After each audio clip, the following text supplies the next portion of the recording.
Olá, estamos começando o 2 mais 1, Economia de um Jeito Fácil. Ao meu lado hoje está a jornalista Juliana Sampaio. Também nós vamos conversar com o empresário Marcondes Filho, diretor do Grupo Mauricéia. No programa de hoje nós vamos conversar sobre a crise provocada pela investigação da Polícia Federal na Operação Carne Fraca. O que é que isso reflete hoje na economia brasileira, mas os reflexos que acontecem também na economia regional. Até porque o Nordeste também é grande produtor de carne, de frango e de boi. Bom, hoje nós vamos conversar, Juliana, a partir de uma conversa, de uma matéria que o Jornal do Comércio publicou neste final de semana, da jornalista Bianca Bion, onde apresentou um quadro da situação no Nordeste e no Brasil. Na sua opinião, como é que essa crise vai ser resolvida? Olha, Castilho, essa crise é uma crise de saúde pública, como bem a Polícia Federal e o governo quer frisar, mas é óbvio que ela teve um impacto muito grande na economia do país, né? Foram mais de 22 países que embargaram a nossa carne e a gente sabe que o setor de agropecuária ele tem grande peso no PIB. Ele representa 6 trilhões do PIB de 2016, foi o setor agropecuário. Esse primeiro momento é aquele momento de ainda incerteza. É verdade. Você não sabe exatamente onde é que isso vai dar. Inclusive, o próprio governo não sabe ao certo qual é o impacto dessa operação carne fraca. A verdade é que a gente já percebe nos supermercados, né, nas rondas que a gente fez durante a semana, que o consumidor está mais com o pé atrás, em questão da carne, principalmente em questão das marcas que estão sendo investigadas. Uma coisa que me chamou a atenção foi como o consumidor reagiu na questão do susto, né? Ele foi impactado. Na verdade, nós não nos preocupávamos com a questão da qualidade fitossanitária da nossa carne, porque o que a gente ouvia é do padrão de qualidade disso. Quando você diz que o país exporta para países como a China, como Hong Kong, a primeira coisa que a gente imagina, olha, se eles compram... É o selo de segurança. O selo de segurança. E é um selo de segurança muito forte. Eu acho que o governo está tentando colocar muito bem o seguinte, nós temos segurança alimentar muito forte.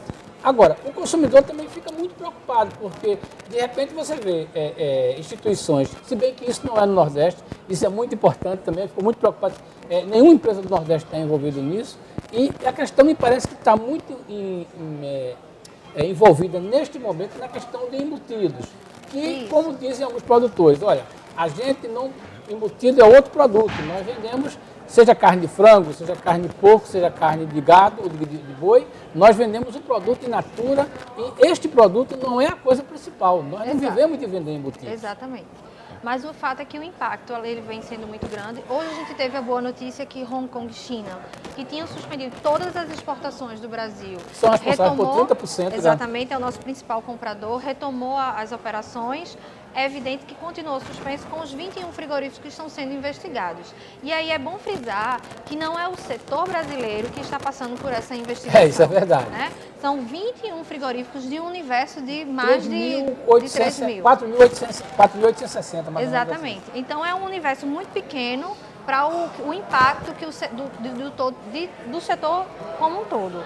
E aí, a gente está aqui hoje com o Marcondes, que é o diretor da Mauricéia, e só para a gente ter noção desse setor de avicultura nesse PIB, em 2016 a gente produziu 12,9 milhões de carnes de frango no país. Desse total, 30% foi para exportação.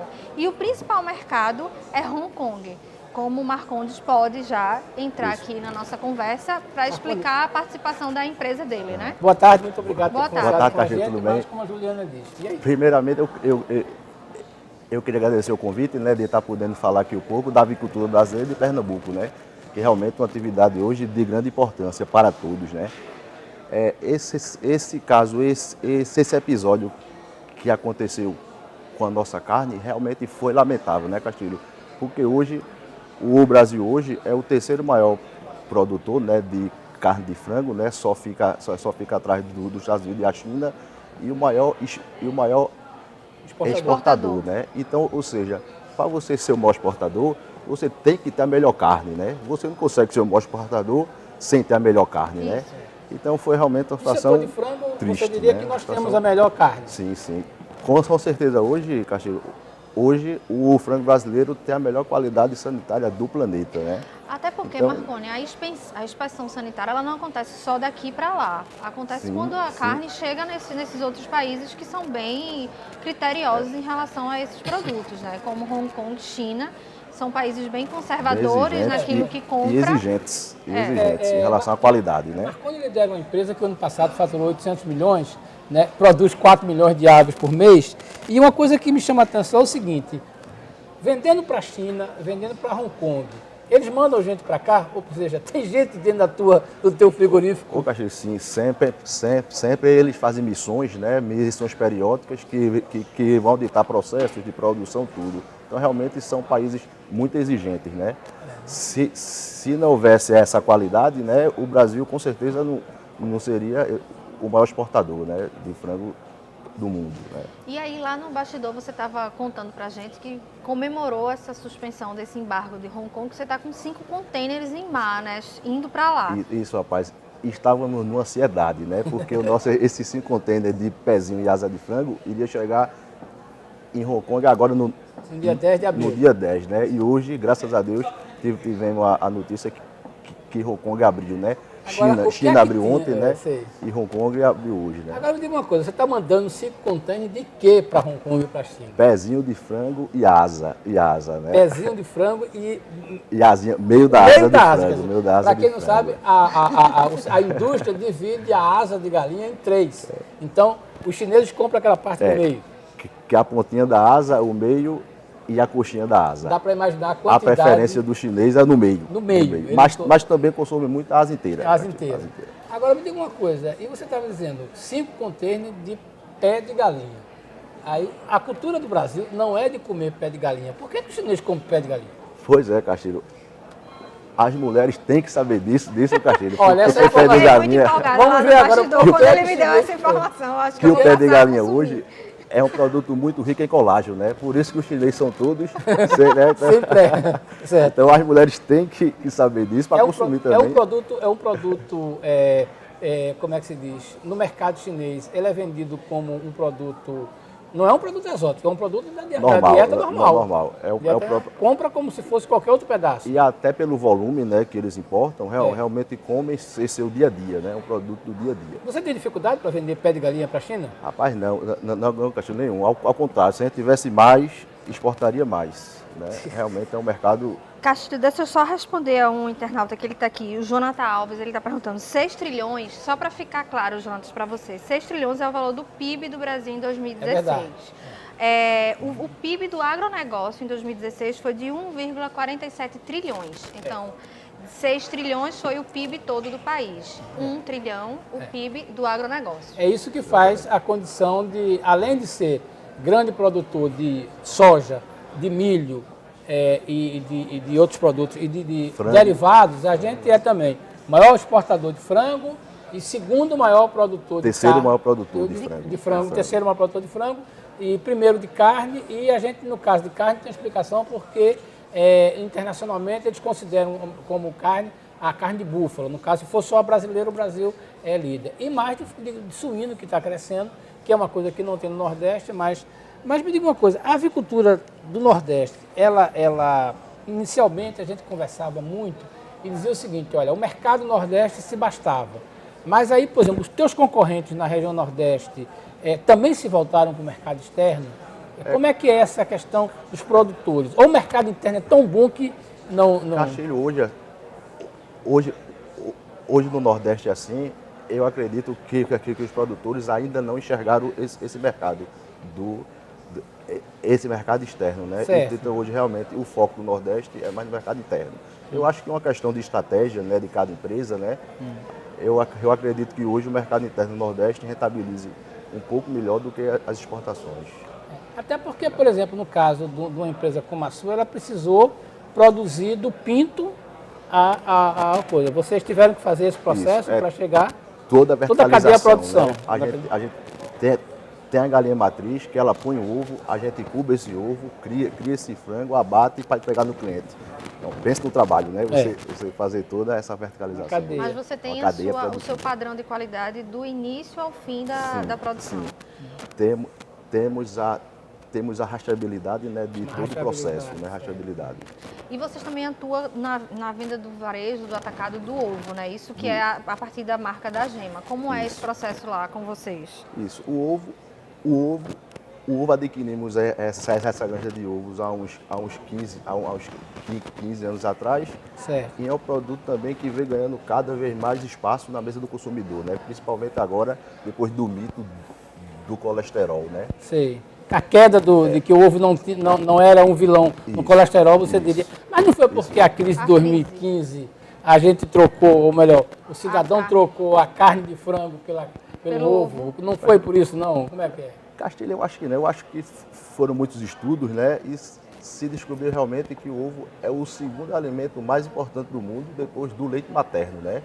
Então Ajudou realmente muito. ajudou bastante. E o ovo hoje é um produto muito presente na mesa do consumidor. No mercado nordeste, aliás, o ovo ficou presente, mas a produção também não estava muito grande. Quer dizer, você diria hoje que o preço da tendência do ovo é se manter ou mesmo até ganhar referência, porque, é como se diz, a produção está crescendo, mas o consumo cresceu mais do que a produção.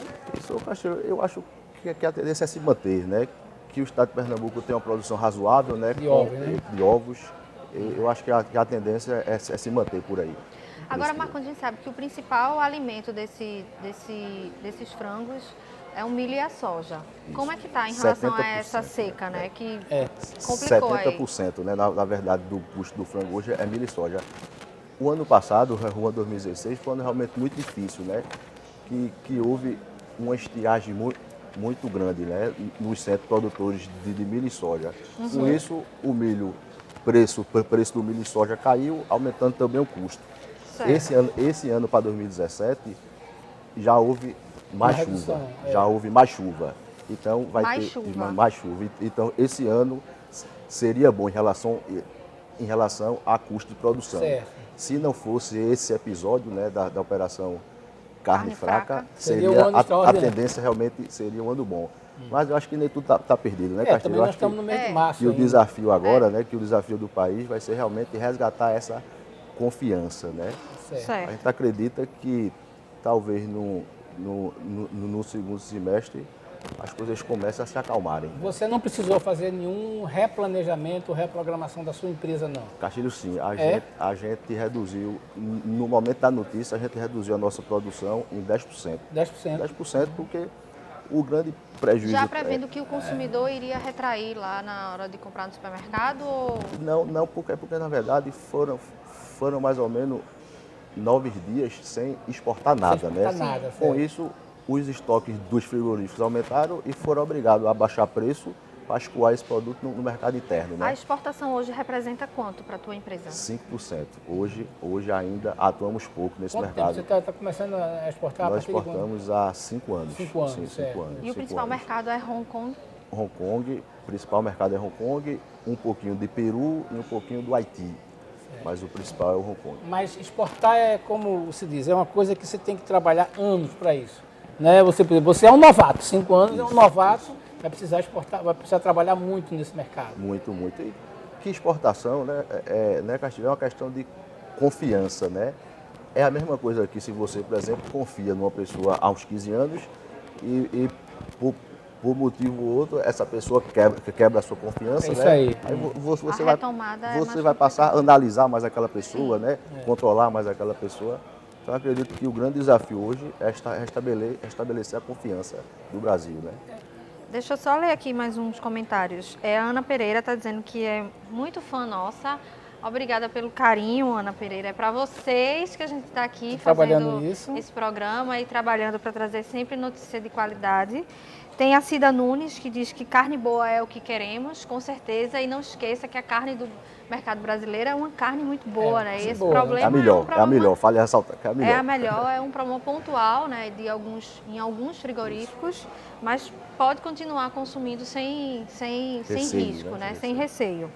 E continue, Castilho, por favor. Eu tenho curiosidade, assim, como é produzir no Nordeste que não produz soja, não produz milho, e aí eu não estou falando nas unidades que estão na região, você tem uma unidade na região, mas, por exemplo, como é produzir isso na zona da Mata de Pernambuco? Isso. Né? Como é que você trabalha isso nessa produção? O Castilho, realmente tem uma dificuldade muito grande, né? Porque hoje a gente tem que transportar esse grão muito longe, né? E com isso acaba você tendo um custo de produção maior, né? Então Você realmente... é muito competente, né? Muito eficiente para isso.